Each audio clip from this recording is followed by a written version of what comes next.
Among the Jedi Order, nearly every master was regarded with respect and appreciation for their dedication to the light side of the Force.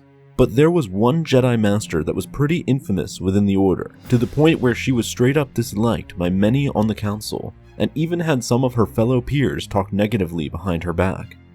Her name was Anya Kuro, but was better known by her title as the Dark Woman. She was perhaps one of the most unique Jedi to exist within the Order around the time of the Clone Wars, and because of her extremely unorthodox ways of viewing the Force, she built herself quite a controversial reputation among many. The aspect of her that was most controversial was how she trained her students. During practice duels, she was known to be very brutal and not hold back as she fought, with it being quite common of her to seriously hurt her students during sparring lessons. On top of that, she would also taunt her students and actively try to bring out the worst in them, attempting to really dig deep into their emotions by verbally attacking their greatest insecurities and fears. She did this because she believed every single being had a darkness within them, or at least something deep within that could ignite a potential darkness if it was pushed hard enough. And in her mind, pushing these potential sparks for darkness during a practice duel was a great way to prepare her students for a real fight, when they may face opponents who'd use these mind game tactics against them. She wanted to see the worst aspects of her students, so that later together they could work on controlling them in a secured environment, as they know exactly what to tackle, and perhaps get to the root as to why specific insecurities brought out potential darkness. This same line of thinking also attributed to her aggressive nature when it came to the physical duel itself. No real enemy of the Jedi was going to hold back in an actual duel, so why should she? Holding back only increased the chances of her students being slain in an actual confrontation. She'd much rather leave her students with a few scars from a practice duel than later hear of them being killed in a real battle.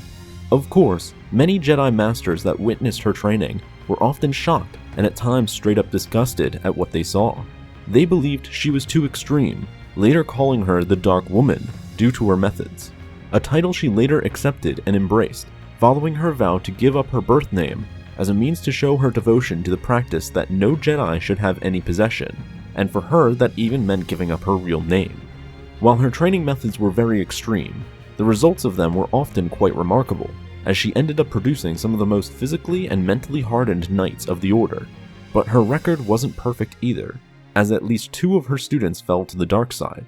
When she learned that her first student fell to the dark side, it completely devastated her, to the point where she self-exiled herself for about a decade and did some self-reflection, questioning if her methods were as beneficial to her students as she initially believed.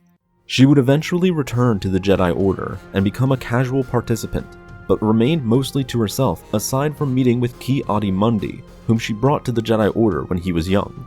For the most part, however, she spent nearly all of her time on the planet she self-exiled herself to. Because of this, she survived Order 66 and the initial years of the Jedi Purge, but she would eventually be discovered and killed by Darth Vader shortly before the Battle of Yavin. She was actually the last Jedi killed during the Jedi Purge protocol issued by the Empire, as after the first Death Star was destroyed, the Rebel Alliance became the biggest threat to Palpatine's rule, so he called off all active personnel that were hunting surviving Jedi and diverted their resources to the war against the rebellion, making the Dark Woman the last casualty of the Jedi Purge that was originally initiated by Order 66. Thanks for watching this video. Help support the channel by becoming a member on our Patreon page, and be sure to subscribe for more videos like this one. And as always, may the Force be with you.